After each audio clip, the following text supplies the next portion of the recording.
Hello friend, good morning. সবাইকে জানাই সুপ্রভাত। তো আজ আমি একটা ভাইটাল টপিক নিয়ে তোর সাথে আলোচনা করব। তো আমরা সবাই জানি যে জীব হত্যা মহাপাপ, কিন্তু তারপরেও আমরা নিজেদের আত্মার তৃপ্তির জন্য এইসব কুকর্ম করে থাকি।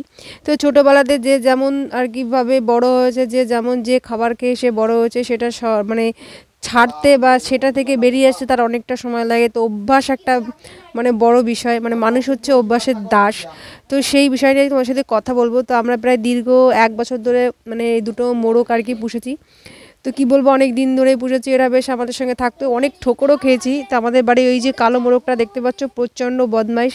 এটাকে আমি প্রচণ্ড কামড়েছে, আমার ডাকু টাইপের, বাড়ি থেকেও আসতে পারে না। তো বেশ মোটামুটি ভালোই ছিলাম, কিন্তু অনেক বয়স হয়ে গেছে এদের। তো যাই হোক, সেটা বড় কথা নেই। বাড়িতে কোনো কিছু পোষা জিনিস থাকে, সেটাকে সহজে খেতে বা কাটতে একটু কষ্ট হয়। তো যাই হোক, সেই মনের দুঃখ বুকে চেপে নিয়ে আমরা সুন্দর করে মুরগিগুলোকে আর কি দিদি এসছে, দিদি বেশ কেটে কুটে সাইজ করলো।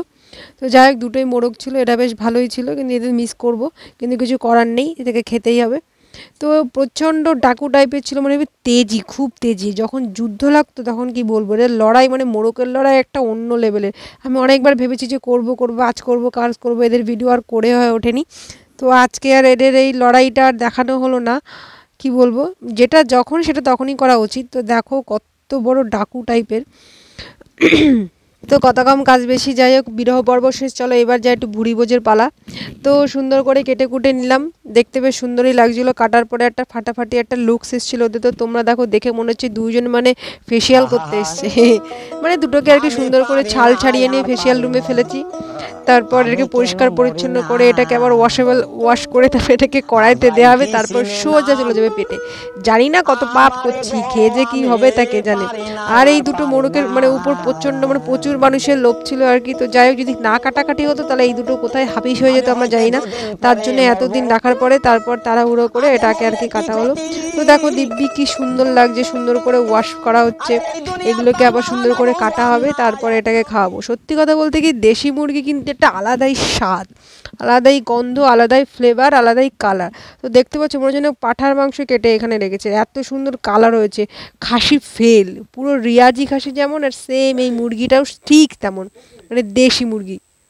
এই কালারটা একদম পুরো মাটন জৈসা। জানি না খেতে কেমন লাগবে, সেই অপেক্ষাতে আছি কখন যেটাতে কড়াইতে দেওয়া হবে, একটু কষা কষা খাবো আর তোমার সাথে শেয়ার করবো, সেটার অপেক্ষায় করছি। তো আমাকে বসিয়েছিল দিদি অ্যাকচুয়ালি এই মুরগি পাহারা দেওয়ার জন্য, ঠিক আছে। তো আমি বিড়াল তাড়ানোর জন্য বসেছিলাম লাঠি নিয়ে, কখন বিড়াল আসবে কাক আসবে সেই ভয়ে আমাকে বসিয়ে রেখেছে। ভাবা যায় আমি নাকি এখন বিড়াল কাক তাড়াবো, ভগবান, সময়ের কি আহাল পড়েছে। আমরা এখন বসে বসে বিড়াল আর কাক তাড়াতে হচ্ছে। তো দেখলাম একটা মহারাজ দেখে আমাদের পাঁচিল উপরে বসে বসে নজর রাখছিল কখন এখান থেকে এক পিস মাংস তুলবে আর কি। কাক এসে কচুর মোচর করছিল, ঠিক আছে। তো তোমরা একটা জিনিস বলো তো, এই দুটো কি? তোমরা কি কেউ জানো? যদি জানো তো সো প্লিজ আমাকে জানিও যে এই দুটোর নাম কি। শুনেছি এই দুটোর নাকি বহুমূল্য। তো যাই হোক, চলো আমাদের মিনিকে একটু দেখে নি।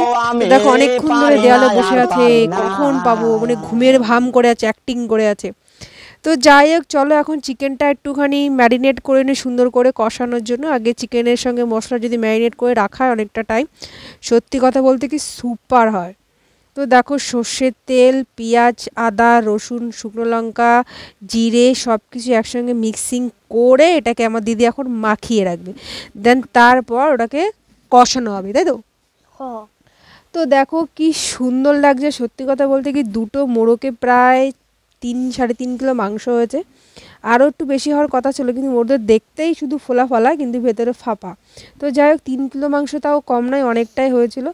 আর সেইটাই দেখো আমার দিদি নিজে হাতে ম্যারিনেট করছে, যেহেতু নিজেদের বাড়ির দেশি মুরগি সচরাচর কিনতে গেলেও খুব একটা পাওয়া যায় না ভালো, ভুলভাল চলে আসে। তো যাই হোক, বাড়িতে পুষে এইভাবে যদি বাড়িতে তোমরা রান্না করে খাও, পোষা মুরগি, তার থেকে বেশি স্বাদ আমার মনে হয় পৃথিবীতে আর কিছু আছে।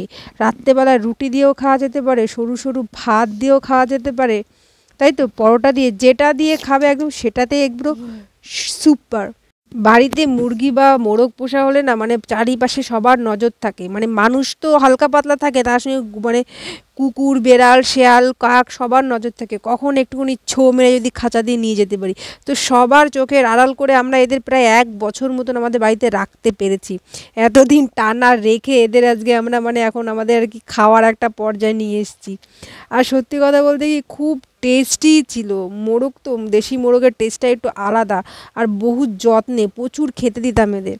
সত্যি কথা বলতে কি প্রচুর খেতে দিতাম, রেশনের চাল আটা গম এভরিথিং ভাত রান্না করে অবধি এদের খাওয়াতাম। মানুষ কত নিষ্ঠুর না, মানে নিজেদের বুড়ি বোঝানোর জন্য নিজেদের স্বার্থের জন্য কত কিছুই না করতে পারে। আজ আমরা আমাদের স্বার্থের জন্য এদের খাইয়ে পরিয়ে বড় করেছি, এখন এদেরকেই আমরা নিজেরা খেয়ে নিচ্ছি। কত অদ্ভুত না? এটা একদম ঠিক হয়নি, এটা একদম ঠিকই না। মুরগি বলে ওরা কি মানুষ না বলতো? হয় হয় না। তো যাই হোক দেখো কত সুন্দর এটাকে কষানো হচ্ছে। হ্যাঁ আমি মানে সব রকম এক মনে বলে খাই আর এক মনে বলে খাই না, মানে আমি দুমুখো সাপ, তাই তো? সব কিছুর ইয়ে করছি, এটা কিন্তু ঠিক না। যে কোনো একরকম হওয়া যায় না, এই খাও না পক্ষে না হলে বিপক্ষে।